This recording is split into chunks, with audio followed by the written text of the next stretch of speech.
여러분 안녕하세요. 닥터 신만의 TV의 이영진 교수입니다.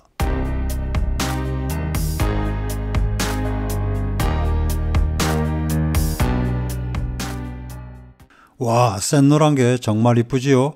가을꽃인데요. 민들레와 구별 못할 정도로 비슷합니다. 이것은 방가지똥 속의 여러 해살의 식물인 사대풀입니다. 이름 유래가 확실치가 않습니다.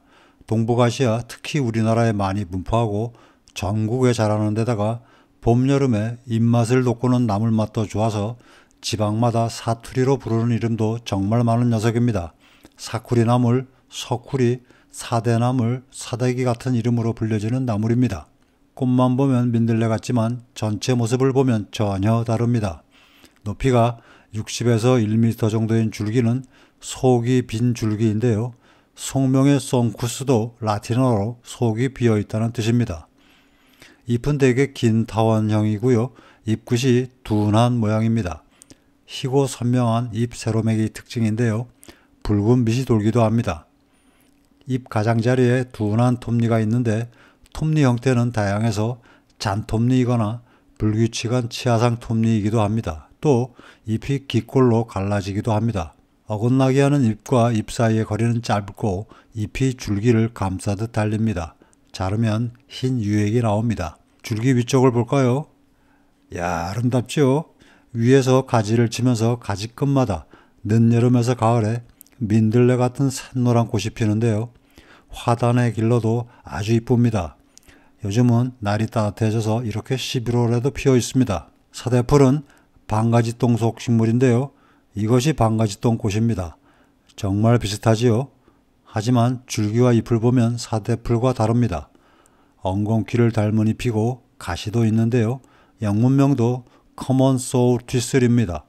가시는 큰 방가지똥보다는 억세지 않아서 손으로 만져도 부드러운 편입니다. 잎 아랫부분은 줄기를 완전히 감싸는 모습입니다. 가까이 보면 잎이 다른 것을 알 수 있지만 멀리서 보면 비슷한 키의 노란 꽃이 핀 모습은 사대풀과 아주 비슷해서 구별하기 힘들 정도입니다. 방가지똥도 사대풀처럼 도심 주변에서 자주 볼 수 있는 식물인데요. 이 나물도 좋아하시는 분들이 꽤 많습니다. 사대풀 이쁜 꽃 한 번 더 보셔야지요.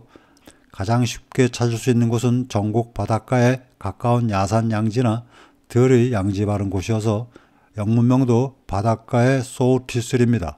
하지만 전국 도심의 공원 주변에서도 자주 보입니다. 이것도 도심 도로변인데요. 샛노란 이쁜 꽃이 확 눈에 띄어서 가까이 보고 싶어서 왔습니다. 이 녀석은 땅속 줄기가 옆으로 뻗으며 번식해서 항상 소굴락을 이루며 자랍니다. 차들 보이시지요? 이 녀석을 보려고 찻길을 건너왔거든요. 찻소리가 아주 시끄럽지만 사대풀꽃이 너무 이뻐서 입가에 미소가 저절로 지어집니다.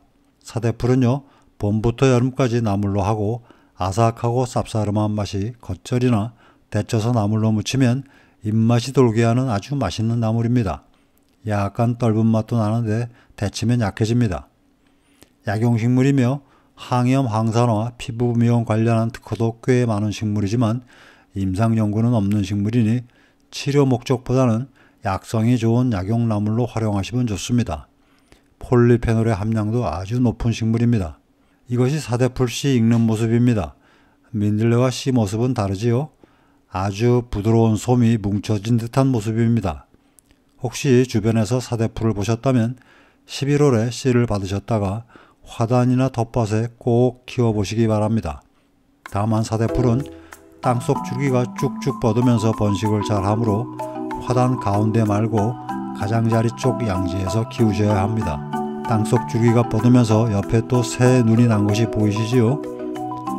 재생 목록에 보시면 도심 주변에서 자주 보이는 고급 여름나물 사대풀 영상에서 뿌리 잎의 모습도 눈에 익혀두시기 바랍니다. 나물도 맛있고 꽃도 이쁘고 몸에도 좋은 식물 사대풀, 야생화가 별로 없는 늦가을에 샛노란 꽃으로 행복하게 해주는 고마운 식물입니다.